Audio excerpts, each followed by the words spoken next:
நெஞ்சானதென்ன காயானதென்ன அஞ்சாமல் கூரடி நீயும் தான். அப்பாவி மாமா ஆராய்ச்சி வேணா இப்போது ஏதுங்க நேரந்தா.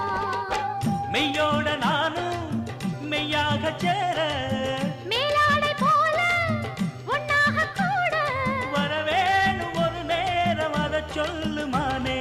அள்ளிக்கொள்ள போற உன்னை அழகாகத்தான் கிள்ளிக்கொள்ள போறேன் இப்போ மெதுவாக